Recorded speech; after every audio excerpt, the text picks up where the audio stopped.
Sam, ha?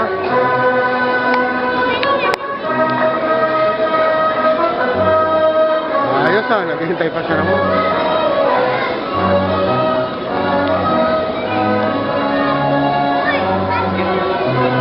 Layo.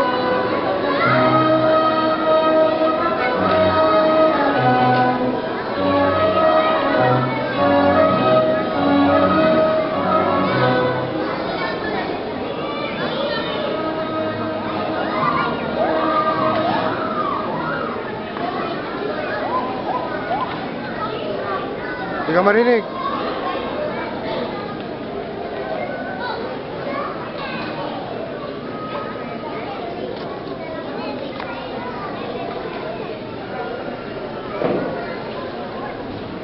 Yes.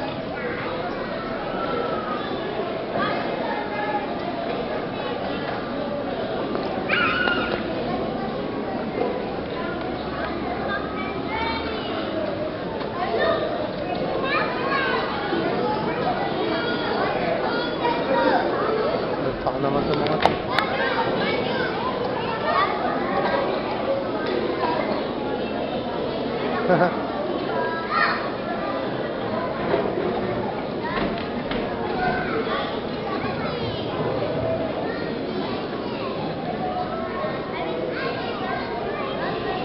Good morning.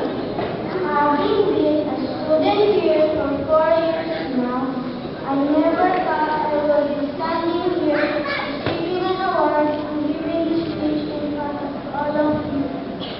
I am both honored and flattered to have been asked to speak for this wonderful occasion. First and foremost, I would like to thank God for His never-ending grace. To be considered for an academic award is a great honor and a privilege. So thank you, Father School. Next, I would like to thank my teachers. It was always a pleasure coming to school every day, knowing that I have so much learning to gain. Last and definitely not the least, to my very supportive family and friends, my mom and dad most especially. Thank you for always believing in me.